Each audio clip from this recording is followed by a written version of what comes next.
Mr. Sifton, Your Honor, ladies and gentlemen.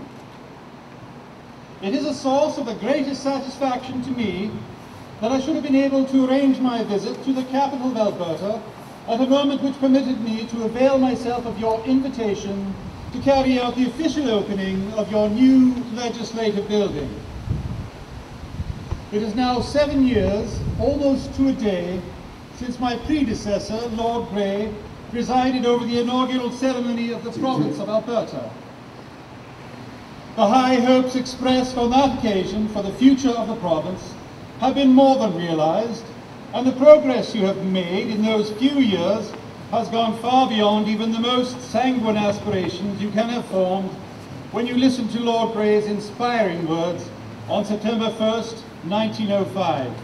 His confident expectation that the province of Alberta would bring, in ever-increasing measure, strength and lustre to the British Crown has been shown to be well-founded, and to none, I am sure, is your present prosperity a greater source of satisfaction than to Lord Grey.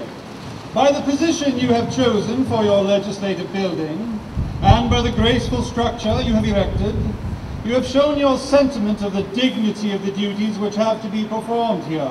The ceremony for which we are today assembled must have a special value and a special significance. They must feel that now the last jewel is set in the crown of their reward for their courage, their perseverance, and their confidence in the future. In declaring these halls open in the name of His Majesty the King, I do so with the heartfelt prayer that, under the blessing of Almighty God, your deliberations here may be inspired by wisdom and foresight, and that your decisions may always be for the true and lasting benefit of the province of Alberta and of the Dominion of Canada.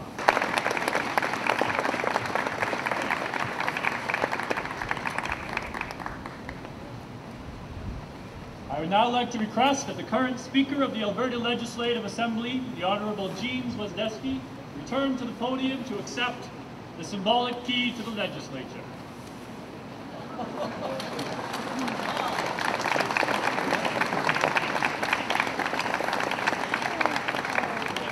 Thank you very much, Speaker Fisher.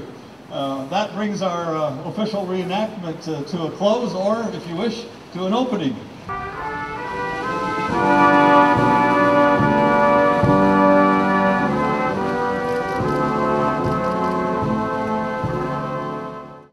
Because of course this box, which was behind this beautiful building of 1909, it went into the earth and is now with gentle hands, the lid of this box, still with dust and dirt on it.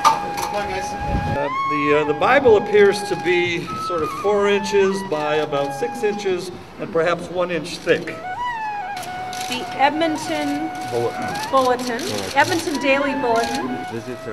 Visitors thronging capital for the historic ceremonies. Hey! Trade, please. Calgary Daily Herald. Oh! The date is September 29th, 1909. Now here would be a good time to ask you a question, because with the reveal of this, there are, in terms of infrastructure, apparently the building was not built as it was originally intended, is that correct? Yeah, apparently the Deputy of Public Works at the time took a look at the plans and said, we'll never need that many offices. So he cut the east and west wing down 30 feet each, and we'll never need that much room for offices. And now you're looking at expanding. Here we have a newspaper, the Morning Albertan from Calgary. Fabulous. Can't read. Oh yes, September 29, 1909, Wednesday.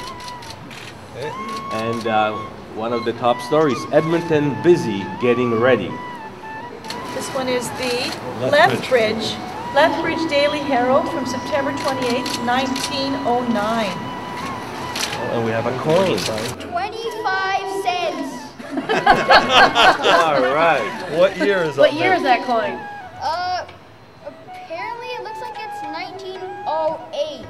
Gloves? Gloves? Okay, you hold it. This one's really rusty. You know what? We can't make out what it is, The can we? year is 1906, but Is that a quarter? I don't know. I can't